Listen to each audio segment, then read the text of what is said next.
I stepped onto the commercial fishing vessel just as the sun was breaking over the horizon, my duffel bag heavy on my shoulder. The salt in the air hit my nose immediately, sharper, fresher than the harbor smell I'd grown used to over the past few weeks while looking for work. The deck beneath my feet was solid but different from standing on land, already shifting slightly with the gentle harbor waves. The boat wasn't what anyone would call fancy. About 60 feet long with a weathered hull that had once been bright blue but had faded to a muted shade that matched the gray blue of the early morning. The name Northern Star was painted on the side, the lettering crisp enough to suggest someone took pride in maintaining at least that detail. A man approached from the wheelhouse. Even without introduction, I knew this had to be Captain Robert Mitchell. Everything about him said he belonged on this vessel, from his sturdy frame to the permanent squint of someone who spent decades staring into the horizon. His face carried deep lines, especially around his eyes and mouth, and his hands were a map of calluses and old scars. "Emily Rodriguez?" he asked, his voice gruff but not unfriendly. "Yes, sir," I answered, trying to sound confident. He nodded once, reaching into his jacket pocket. "Before we get underway, there are some rules specific to this vessel." He pulled out a folded piece of paper and handed it to me. "Read these. Know them." I took the paper, slightly confused. I'd worked on a couple of boats before, smaller operations, day trips mostly, but I'd never been handed a special set of rules. Safety procedures, sure, but those were usually explained verbally or posted somewhere for everyone to see. The paper was worn at the creases, suggesting it had been folded and unfolded many times. I opened it and read, 1. Always carry a knife. 2. If fog rolls in, ask no questions. 3. Never throw a lifeline to a man overboard. 4. Don't answer voices from the water. 5. Don't mention names of people not on the boat. I read through the list twice, certain I must have misunderstood something. The third rule especially made no sense. Never throw a lifeline to a man overboard. That went against everything I'd ever learned about water safety. I looked up at Captain Mitchell. "I don't understand the third. Those are the rules." He cut me off, his tone making it clear this wasn't up for discussion.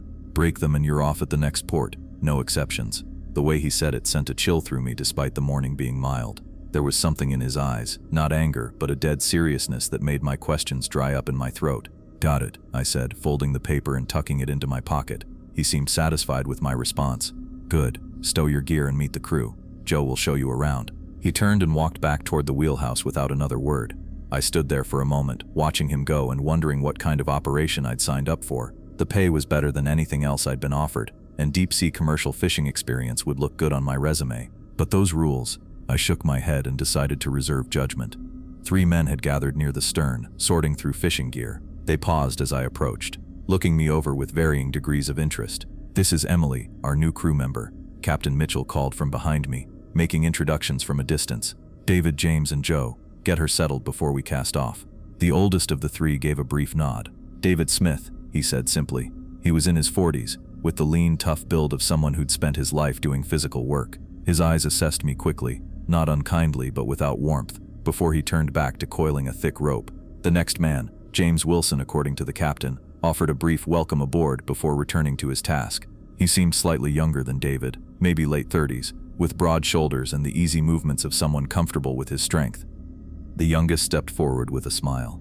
"Joe Parker," he said, extending a hand that already showed the beginnings of the same calluses the captain and others had. He looked to be in his 20s like me, with friendly eyes and an easy manner.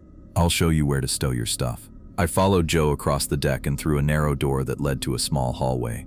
"Captain's quarters are there," he pointed to a door at one end. "Crew bunks this way." The bunk room was cramped but clean, with 6 beds built into the walls and small storage compartments beneath each one. "That one's yours," Joe said, pointing to a lower bunk in the corner. "We've never had a woman on crew before, but Captain said if you can do the work, your gender doesn't matter to him." He shrugged. "The bathroom head, sorry, is through there. It's basic, but it works." I tossed my duffel onto the bunk. "Thanks. So what's with the rules?" I asked, trying to sound casual. Joe's expression changed, just slightly, the easy smile giving way to something more careful. "Captain explained them, right? They're important, especially out where we're going. But never throwing a lifeline. Trust me," he cut in, his voice lower. "There are reasons for every rule on that list. You'll understand better once we're out there." He glanced toward the door, then added, "Just follow them, okay? Captain doesn't joke about that stuff." Before I could press further, the boat's engines rumbled to life, vibrating through the hull. "We're getting ready to leave," Joe said, clearly relieved by the change of subject. "Let me give you the quick tour so you know where everything is. Galley's this way. It's small, but the coffee's always hot." He led me through the vessel, pointing out storage areas, equipment locations, and explaining some of the daily routines. The whole time, I couldn't stop thinking about those rules and the way everyone seemed to take them so seriously. By the time we returned to the deck, the harbor was behind us. Captain Mitchell stood at the helm, his attention fixed on the waters ahead. David and James worked with practiced efficiency, barely speaking to each other as they prepared equipment for when we reached the fishing grounds. I moved to the rail and watched as the coastline grew smaller behind us. The harbor town where I'd spent the last few weeks searching for work was now just a cluster of buildings getting fainter by the minute. The open water stretched out before us, vast and blue under the morning sky. I felt the familiar mix of excitement and nervousness that came with starting a new job, amplified by the strangeness of those 5 rules and the serious way Captain Mitchell had delivered them. The wind picked up as we moved farther from shore, carrying the smell of salt and promise. I took a deep breath and turned away from the disappearing coastline. Whatever waited for us out there, I was ready to prove I belonged on this crew. As evening approached, the northern star settled into a gentler rhythm. The constant engine vibration had become almost soothing, like a heartbeat running through the vessel. I had spent most of the day learning the basic layout and operations, my hands already dirty from handling equipment unfamiliar to me. Only blues and grays surrounded us now, the darker blue of the deep water, the lighter blue of the sky, and the occasional gray of distant clouds. The air tasted different out here, cleaner somehow, though tinged with diesel and fish. Joe gestured toward a collection of tangled lines and hooks that needed sorting. "We should get this tackle organized for tomorrow," he said, sitting cross-legged on the deck. "Captain likes everything ready before first light." I joined him, careful to avoid pricking my fingers on the hooks. "So what exactly are we fishing for out here?" "Depends on the season and where we drop nets," Joe explained, his hands moving with practiced efficiency. "Mostly cod and haddock this time of year, some flounder. You'll learn to spot the differences pretty quick." "And is the catch usually good?" I asked, fumbling slightly as I untangled a particularly stubborn knot. Joe showed me a better technique, guiding my hands with his own. "Like this. Pull from this end first, then work backward." He smiled. "Catches vary. Some trips we barely break even, others we fill the hold in a day. Captain Robert has good instincts though, better than most." Across the deck, David and James worked on the nets, checking for tiers and weak spots. They moved with the synchronization of men who had worked together for years, barely exchanging words yet perfectly coordinated. "How long have they been with the captain?" I asked quietly. "David's been with him longest, 15 years, maybe more. James came about 8 years ago." Joe glanced toward the wheelhouse where Captain Robert stood checking instruments. "They've seen a lot together." I thought about the strange rules I'd been given that morning. The paper remained folded in my pocket, its edges already softening from being handled. "And everyone follows those rules, right? The ones the captain gave me?" Something flickered across Joe's face. Caution, maybe. "Yeah, always." He lowered his voice. "Look, out here, you learn to respect experience. The old-timers have reasons for everything they do, even if they don't always explain why." I nodded, not entirely satisfied but sensing this wasn't the time to push. Instead, I focused on learning the proper way to coil the fishing lines, Joe correcting me whenever I made a mistake. The sun began its descent toward the horizon, painting the sky in deepening shades of orange and pink. David approached us, his weathered face unreadable. "Dinner in 20, he said simply. "Emily, you'll take first watch after we eat." I nodded, trying not to show my surprise at being given responsibility so quickly. "What exactly do I watch for?" David studied me for a moment. "Other vessels, weather changes, anything unusual." He paused. "Always have your knife with you on watch. The first rule." I patted my pocket where I'd stashed the folding knife Captain Robert had given me earlier. "Got it." David seemed satisfied and walked away, heading below deck. "Don't worry," Joe said once David was out of earshot. "First watch is easy, mostly just staying awake and alert." We finished organizing the tackle, then stowed everything in the appropriate compartments. Joe showed me how to secure the equipment against the boat's motion, explaining that even calm seas could turn rough unexpectedly. "Weather out here changes fast," he said, glancing at the horizon. "Clear skies can turn nasty before you know it." The cramped galley barely fit all 5 of us. I squeezed onto the bench beside Joe, while David and James sat opposite. Captain Robert took the small chair at the end of the table. The space smelled of coffee and the fish stew David had prepared. "We'll reach the fishing grounds by dawn," Captain Robert announced, spooning stew into his mouth. "Weather report shows favorable conditions. Should be a good day for it." James nodded. "Barometer steady. Wind from the southeast, 10 knots. Water temperature's optimal too," David added. "Saw similar readings last month when we pulled in that record haul." I ate quietly, listening to their discussion about currents, water depths, and fish migration patterns. They spoke a language of experience, referencing past trips and shared knowledge that I couldn't yet access. But no one made me feel excluded. They simply talked around me, allowing me to absorb what I could. Joe occasionally translated, leaning close to explain terms I might not know. They're talking about upwelling. That's when deeper, colder water rises to the surface, bringing nutrients that attract fish. I appreciated his help but tried not to rely on it too obviously. I wanted to earn my place here, not be treated as someone who needed special attention. After dinner, Joe and I washed the dishes while David prepared the next day's breakfast, and James went to check the engines. Captain Robert returned to the wheelhouse, his silhouette visible through the windows as he charted our course. When we finished cleaning up, Joe motioned for me to follow him back to the deck. Night had fallen completely now, and without the light pollution of the shore, the stars blazed overhead in numbers I had never seen before. "Incredible, right?" Joe said, leaning against the rail. "This is why I could never work on land. Nothing beats this view." I stared upward, momentarily forgetting everything else. "It's amazing." Joe pointed to a cluster of stars. "That's Cassiopeia, see the W shape? And over there is the Big Dipper." His finger traced patterns across the sky. "Sailors have been navigating by these for thousands of years." "You know a lot about stars," I commented. He shrugged. "My dad taught me. He was a fisherman too, before his back gave out. Used to tell me that if I ever got lost at sea, the stars would guide me home." We stood in comfortable silence for a while, watching the stars and listening to the sound of water against the hull. The boat rocked gently beneath us, a constant reminder that we were at the mercy of something vast and powerful. "Better get ready for your watch," Joe finally said. "It starts in 10 minutes. I'll be in the crew quarters if you need anything. Just don't leave your post unless it's an emergency." I nodded, suddenly nervous about the responsibility. What exactly counts as unusual? What should I report? Lights from other vessels? Sudden weather changes? Anything that seems off? Joe hesitated. "Trust your instincts. If something feels wrong, it probably is." His words carried more weight than seemed warranted for a routine watch, but I didn't question it. I just nodded again.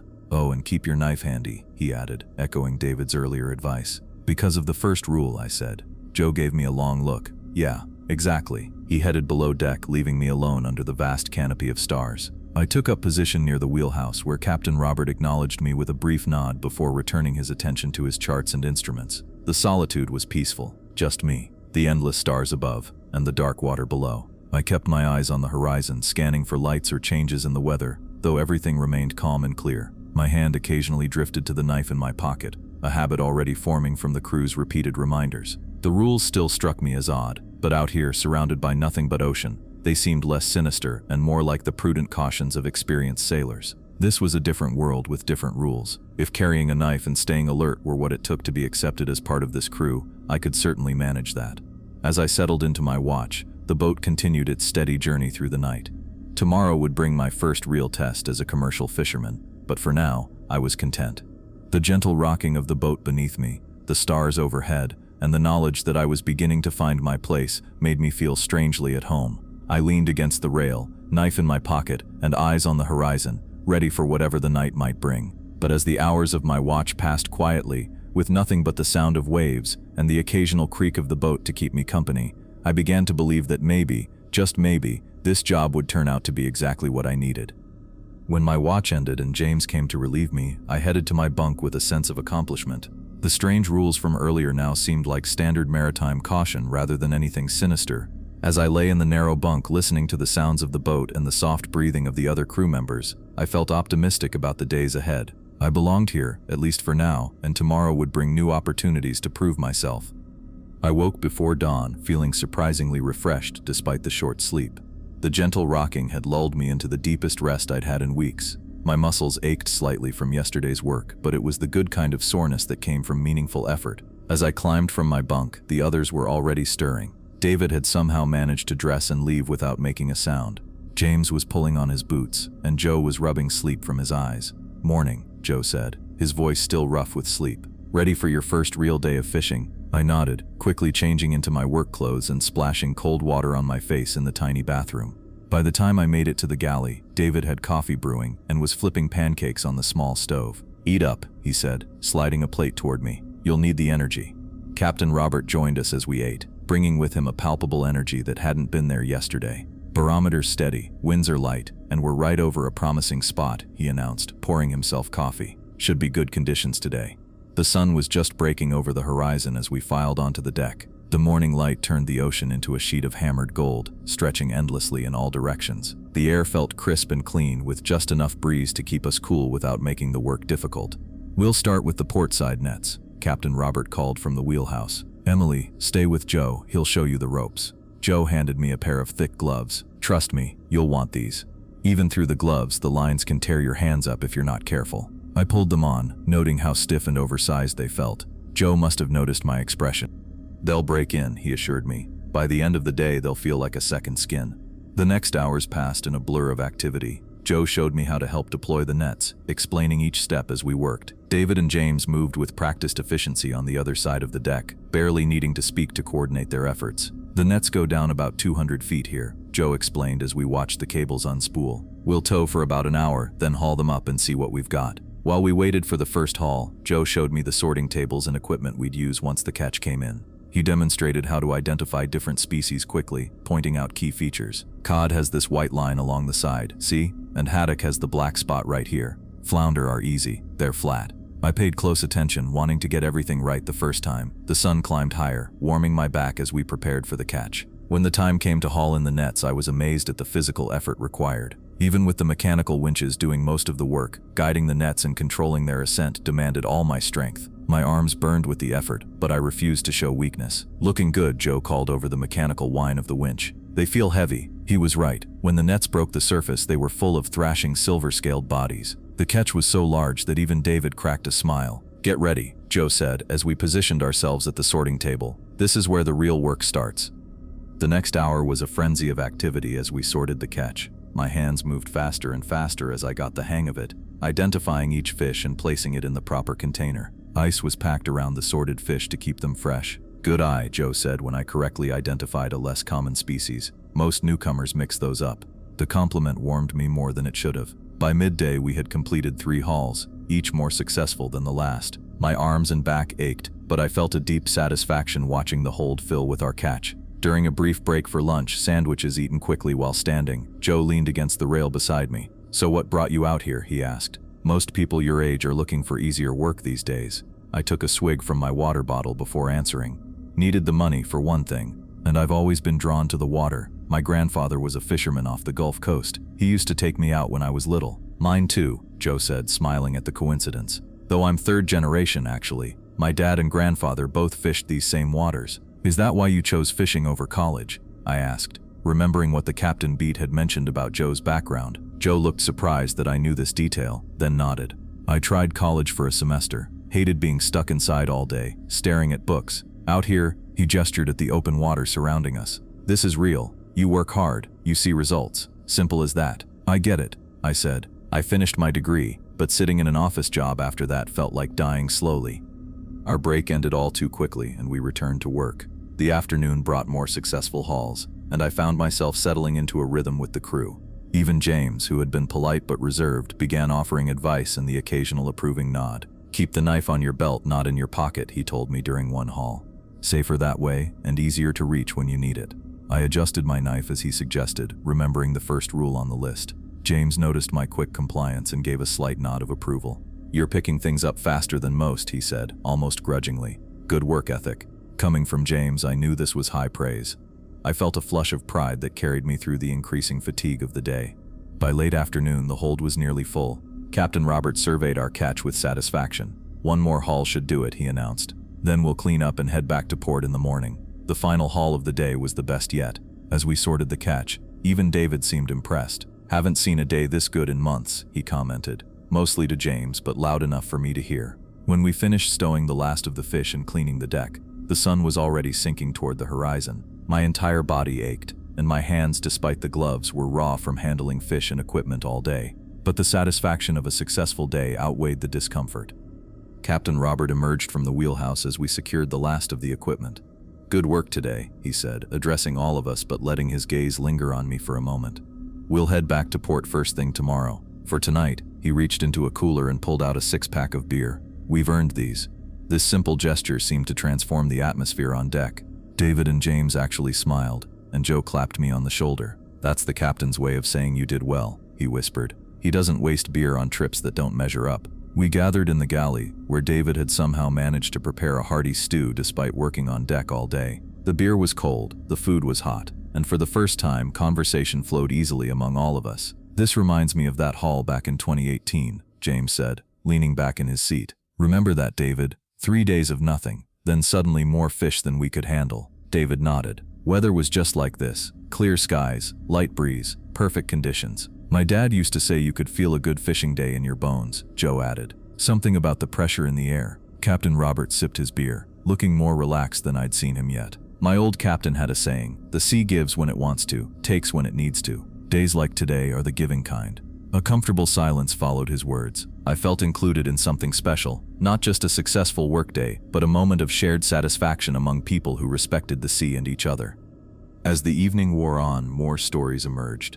Tales of remarkable catches, near misses with bad weather, and characters they'd met in various ports. I mostly listened, soaking in the camaraderie and adding to my understanding of these men and the life they'd chosen. "What about you, Emily?" Joe asked during a lull. "Any good stories from your fishing days?" I shook my head. "Nothing that compares to your experiences. I'm still collecting my stories." "Well, you've got one now," Captain Robert said. "One of the best hauls in months, on your first full day. That's not bad." His words were simple but carried weight. I knew praise from him wasn't given lightly. After dinner, I helped Joe with the dishes while David and James checked the engines and prepared the boat for the night. Captain Robert returned to the wheelhouse to chart our course back to port. "This really was an exceptional day," Joe said as we worked. "Some trips we barely break even on fuel costs.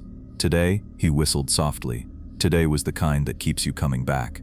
I nodded, understanding what he meant. Despite the exhaustion and sore muscles, I felt a deep satisfaction I hadn't experienced in any other job. Later, as I lay in my bunk listening to the gentle sounds of the boat rocking in the calm sea, I reflected on how much had changed in just 2 days. I'd gone from being the unknown newcomer to proving myself capable of the work. I'd earned small measures of respect from even the most reserved crew members. My thoughts drifted to tomorrow's return journey. The work was done, we just needed to get back to port with our catch. An easy trip home after a day of success.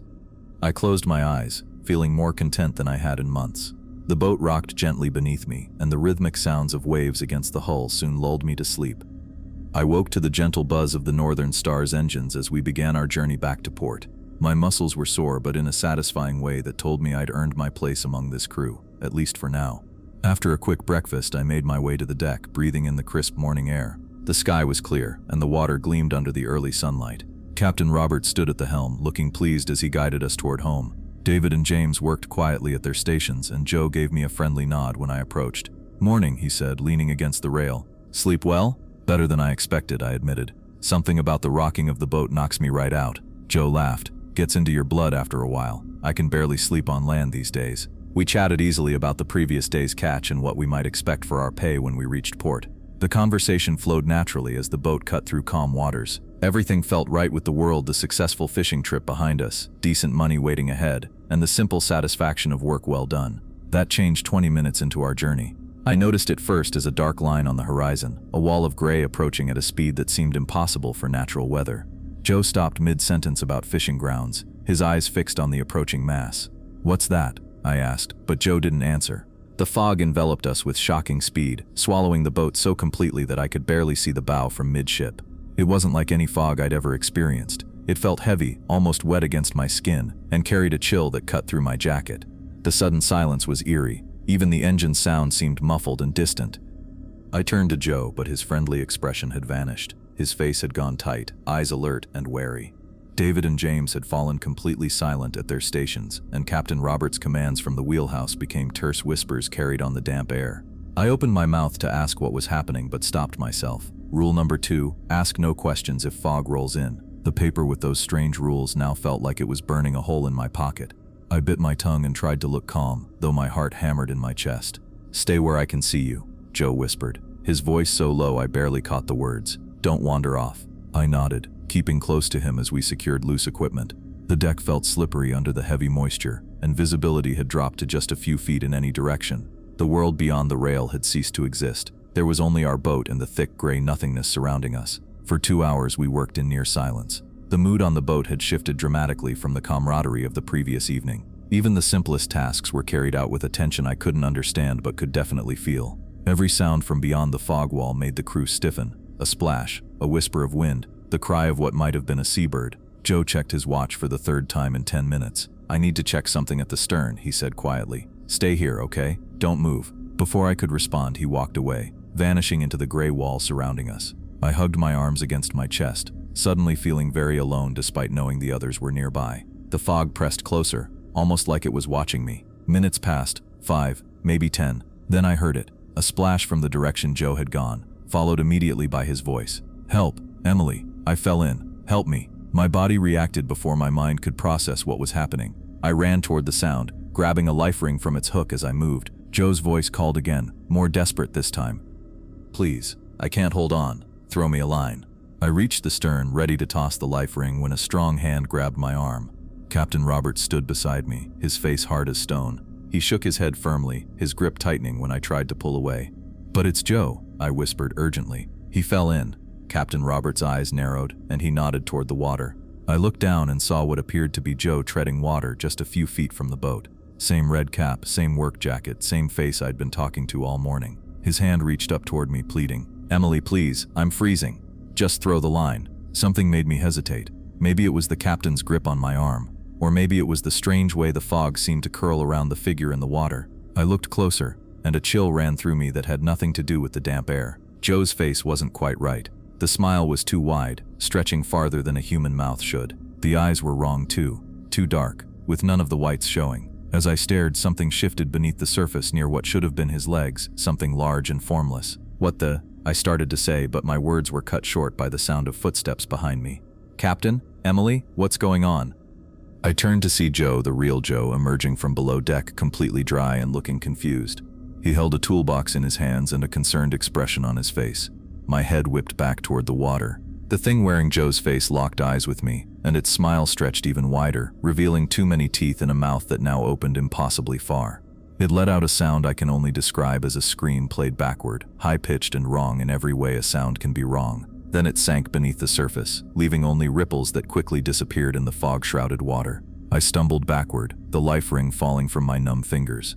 Captain Robert finally released my arm, his eyes never leaving the spot where the creature had vanished. "What was?" I began, but Robert cut me off with a sharp gesture. "Not yet," he said, his voice barely audible. "Not until the fog clears." Joe looked between us, his expression making it clear he understood what had happened without being told. He took my elbow gently and guided me away from the rail, back toward the center of the deck where David and James stood with grim faces.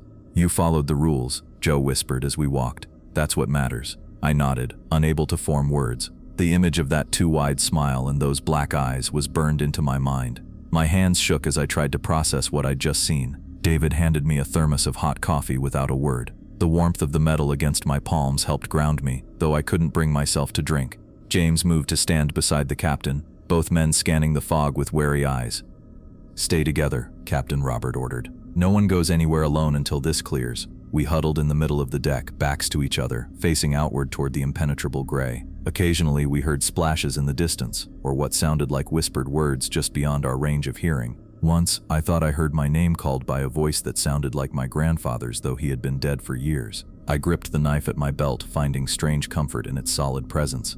The first rule now made perfect sense, though I still couldn't fully comprehend what we were facing. Time stretched oddly in the fog. Minutes felt like hours as we waited, listening for sounds from the water, jumping at every creak of the boat.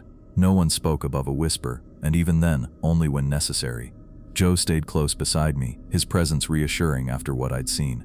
At one point, he leaned in and murmured, "First time in the fog?" I nodded, not trusting my voice. "You did good," he said simply. "Most newcomers panic, or worse." I wanted to ask what worse meant, but remembered the second rule and kept silent. There would be time for questions later if the fog ever lifted. As we waited, I thought about those rules that had seemed so strange just yesterday. Now they felt like lifelines, wisdom passed down from those who had survived whatever lurked in these waters.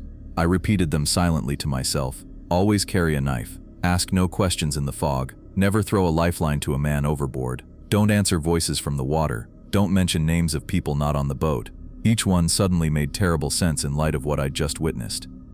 Captain Robert maintained his vigilant watch from the wheelhouse, occasionally adjusting our course, though I couldn't imagine how he navigated in such conditions.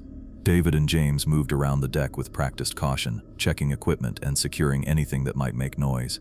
The fog pressed against us, thick and unnatural, as we continued our slow journey toward port. And somewhere beneath us, in the dark water, something waited. something that could wear a human face and speak with a human voice, but was anything but human.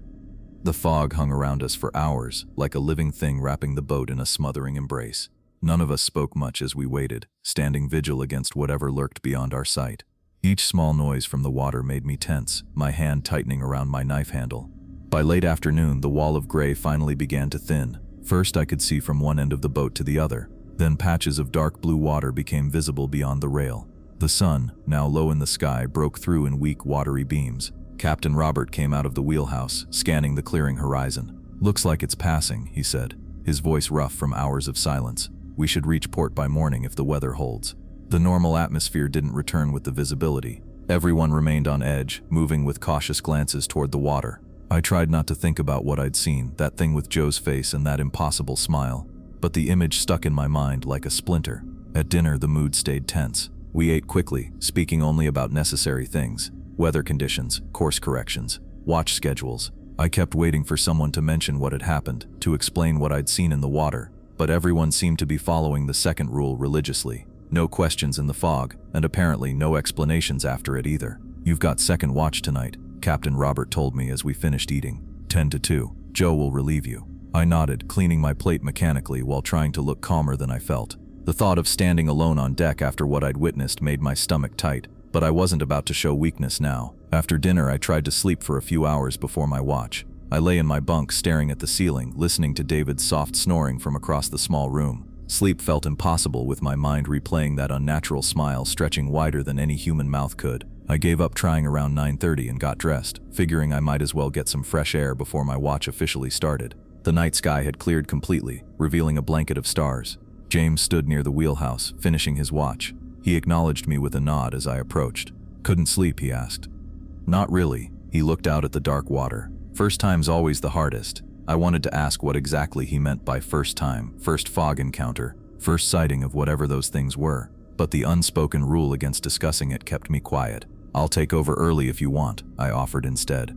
James checked his watch. "Sure, not much happening anyway." He paused, seeming to debate whether to say more. "Just remember the rules," he finally added, then headed below deck. Alone on watch, I tried to focus on the practical, checking the horizon for lights from other vessels, watching for changes in the weather, making sure our running lights stayed on. The boat moved steadily through the calm night sea, its engine humming a constant reassurance of normality. For about an hour, everything stayed quiet. The moon rose higher, casting silver light across the water. I started to relax slightly, thinking maybe the worst was behind us. Then I heard it. "Emily." The sound came from somewhere off the port side, a soft sing-song voice calling my name. I froze mid-step. "Emily. Can you hear me, Emily?" The voice sounded familiar, tugging at my memory, but I couldn't quite place it. Something about the tone reminded me of someone I knew, but it wasn't quite right, like hearing a loved one's voice through a bad phone connection. My heart beat faster as I remembered the fourth rule: don't answer voices from the water. I gripped the knife at my belt, its solid presence the only thing keeping me steady. "Emily, I see you up there. Why won't you talk to me?" Every instinct screamed at me to look over the rail, to call back, to find out who was speaking. I bit my lip hard enough to taste blood, forcing myself to stand still. The voice changed slightly, becoming more insistent. "Emily, please, I need help. Just look down here." I backed away from the rail, moving toward the wheelhouse where Captain Robert sat. But I stopped halfway there, not wanting to appear scared or incapable of handling my watch. "Emily," the voice turned sharp, almost angry. "I know you can hear me. Why are you ignoring me?" My hands shook as I gripped the knife tighter. I focused on the stars, on the distant horizon, on anything except that voice from the water. Sweat beaded on my forehead despite the cool night air. "There you are," said a quiet voice behind me, and I nearly jumped out of my skin. Joe stood a few feet away, his face pale in the moonlight. He moved closer, glancing toward the water. "You hear it too, don't you?" I nodded, relieved I wasn't imagining things. "Emily, please." The voice from below grew softer, pleading. "Just one word. I'm so lonely down here." "Don't listen," Joe whispered. "Don't answer. Don't even look down. They can't hurt you unless you acknowledge them." "What are they?" I asked, my voice barely audible. Joe shook his head.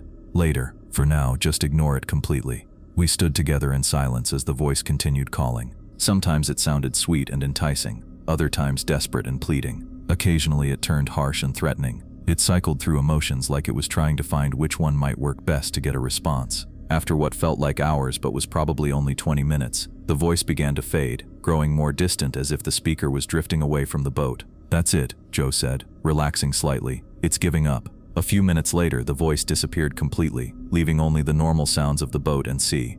I let out a long, shaky breath. "You did good," Joe said. "First time's rough. Thanks for coming up. You weren't due to relieve me for hours." He gave a small smile. "I figured you might want some company tonight."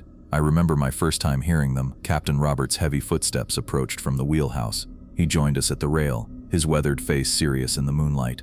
"You handled that well," he said to me. "Not everyone does." "What was that thing?" I asked, the question bursting out before I could stop myself. "The one in the water earlier, and the voice just now." Robert didn't answer immediately. He looked out at the dark sea, his expression unreadable. Finally, he sighed. 15 years ago, I lost a crewmate in these waters. Billy Thompson. Good man, experienced sailor. It was a night much like this. Clear skies, calm seas. He paused, rubbing his hand across his face. We were about 20 miles from here. Billy was on watch. The rest of us were below deck when we heard the shout. By the time we got up there, Billy was gone, just vanished. We searched for hours, but never found him. Joe stood silently, eyes on the captain. He'd clearly heard this story before. A month later, we were back in these waters. Fog rolled in, thick like today. When it cleared, I was on watch, and I heard Billy's voice, clear as day, calling from the water, begging for help, saying he was still alive, just cold and tired. Robert's voice grew quieter. I knew it couldn't be Billy, not after a month in these waters, but it sounded exactly like him, used phrases only he would use. I nearly answered, nearly looked over. He took a deep breath. There was an old-timer on board then, Jack Holloway. He'd fished these waters for 40 years. He stopped me, told me about the rules his captain had taught him, said these waters had things in them, things that could sound like people you knew, look like them too. "What happened?" I asked when he paused. "Billy had a younger brother, Sam. He joined our crew a year after Billy disappeared. He wanted to understand what happened, I think. One night he heard Billy's voice too. The old-timer had passed by then, and Sam didn't listen to my warnings. He answered the voice, threw a rope down. Robert's knuckles went white as he gripped the rail. Whatever grabbed that rope wasn't his brother. It pulled so hard it nearly capsized us. And when Sam leaned over to see, it took him.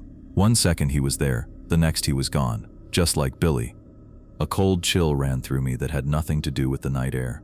After that, I made the rules clear to every new crew member, no exceptions. They're not maritime superstition, they're survival lessons, learned the hard way. We stood in silence, the weight of his words settling over us. Finally, I had to ask, "What are they? These things in the water?" Robert shook his head. "I don't know. No one does. Old-timers have different names for them. Some call them mimics or echoes. Others have darker names. All I know is they can copy a voice perfectly, wear a face like a mask, and they want something from us that costs more than just our lives." "How many other crews know about this?" I asked. "More than you'd think. Fewer than there should be," Robert answered. "Most boats that encounter them don't make it back to tell the story. Or if they do, people write it off as superstition or madness." Joe nodded. "My father's boat had rules like ours. Different wording, same meaning. He never explained why until I was older. The three of us stayed there for a while, looking out at the now quiet water. The normality of the night sky with its familiar stars made it hard to believe what lurked beneath the surface. "Get some rest, Emily," Captain Robert finally said. "Joe can take over watch now. We'll reach port by morning." I didn't argue. The emotional toll of the day had left me exhausted. As I turned to go below, Robert added, "You followed the rules when it mattered. That's what counts out here." In my bunk, I stared at the ceiling, processing everything I'd learned. The rules weren't arbitrary restrictions. They were hard-earned wisdom passed down by survivors. Each one made terrible sense now. The knife for protection, the silence and fog, never throwing lifelines to things pretending to be human, never answering the voices, never speaking names that might draw attention from whatever waited in the depths. Sleep came eventually, but it was light and troubled. I dreamed of dark water and familiar voices calling my name, of faces that weren't quite right, and smiles that stretched too wide. Throughout it all, the rules repeated in my mind like a prayer for safety. 5 simple commands that stood between us and something ancient and hungry that hunted in these waters. I woke to the gentle bump of the northern star touching the dock. The harbor stretched before us, bathed in the pale light of dawn that painted everything in soft pinks and golds. After the night of troubled sleep and strange dreams, the sight of land felt like a gift. From my bunk, I could hear the others already moving about. The heavy tread of Captain Robert on deck, David's quiet instructions to James, the familiar sound of Joe whistling some nameless tune. I got up and gathered my things, my body still aching from yesterday's work, and my mind still reeling from what I'd seen in the fog. When I went up on deck, Joe gave me a nod. "Morning. We're home." Home. The word felt strange. After only a few days at sea, the concept of solid ground seemed almost foreign. I looked at the harbor with its weathered docks and buildings, the small figures of early morning workers moving about, and felt a rush of relief so strong it nearly knocked me over. "Need a hand with the mooring lines?" I asked, eager to be useful, to focus on something normal and tangible. "Port side," David said, pointing to where the thick ropes needed securing. I moved to help, noticing my hands weren't quite steady as I wrapped the heavy line around the cleat. I tried to hide the trembling, but when I glanced up, I caught Captain Robert watching me. He didn't say anything, just gave a small nod of understanding before turning back to his tasks. Once the boat was secured, we began the process of unloading our catch. Under normal circumstances, I imagined there would be jokes, laughter, the satisfaction of a job well done. Instead, we worked in near silence, efficiently transferring containers of fish to the waiting dock workers. The mood wasn't somber exactly, more like quietly relieved, as if we all recognized we had passed through something dangerous and come out the other side. "Good haul," one of the dock workers commented, looking impressed at the quantity of fish. "Better than most," Captain Robert replied, his voice neutral. I helped move the last of the containers, feeling the weight of eyes on me occasionally, not just from our crew but from others on the dock. I wondered if they knew, if they had their own rules for the things that lived in deep water. The thought made me glance nervously at the ocean beyond the harbor, though in the morning light it looked harmless enough, just blue water reflecting the brightening sky. When the unloading was finished, Captain Robert called us together near the wheelhouse. He pulled out an envelope and counted out cash for each of us. "Your share," he said, handing me a thick stack of bills. It was more than I'd expected, and I must have looked surprised because he added, "Good catch means good pay. You earned it." I tucked the money into my pocket. "Thank you, Captain." He held my gaze for a moment longer. "You did well out there, followed the rules when it mattered most. Not everyone manages that their first time." The simple praise meant more than I expected. I'd come on this trip looking for work, for money, for experience. I hadn't expected to face whatever it was we'd encountered in the fog. "When's the next trip out?" James asked, pocketing his own payment. 3 days, Captain Robert answered. "Maintenance tomorrow, resupply the day after, back out at dawn the following day." He looked at each of us in turn, his eyes lingering on me. "Same crew, if everyone's willing." There was a moment of silence as I realized he was giving me an opening to walk away. After what I'd seen, what I'd heard, no one would blame me if I took my pay and never set foot on the Northern Star again. Joe stepped forward. "I'll be here," he said, then turned to me with a smile that didn't quite reach his eyes. "Hope you will too, but," he extended his hand. "Either way, you're good people, Emily. Welcome back anytime." I shook his hand, feeling the roughness of his calluses against my palm. "Thanks, Joe." The rest of the crew gathered their belongings, preparing to head into town. I went below deck to grab my duffel bag, my mind spinning with the decision before me. 3 days to decide if I would return to these waters, knowing what waited beneath the surface. In the bunk room, I paused by my bed, reaching into my pocket for the folded paper with the 5 rules. I read them again, seeing them now not as strange superstitions but as hard-earned wisdom. Always carry a knife. Ask no questions if fog rolls in. Never throw a lifeline to a man overboard. Don't answer voices from the water. Don't mention names of people not on the boat.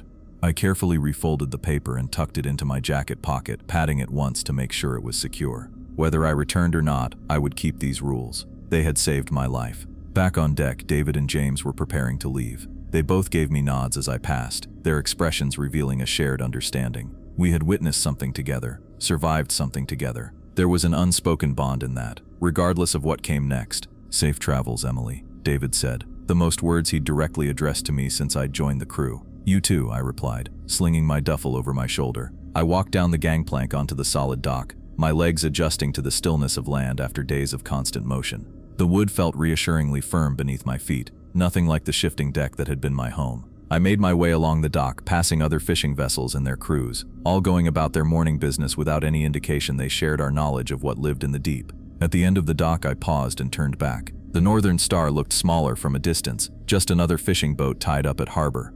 Captain Robert stood on deck, checking something on the hull. Joe was helping him, their movements familiar and practiced. David and James had already left, likely headed for home and family after days at sea. I stood watching for a moment, uncertain if I would ever return to that boat, to that crew, to those waters. The experience had shaken me to my core, forcing me to accept that there were things in this world beyond my understanding. Part of me wanted to walk away and never look back, to find work on land where the only dangers were ones I could see and comprehend. But another part of me recognized something valuable in what I'd learned.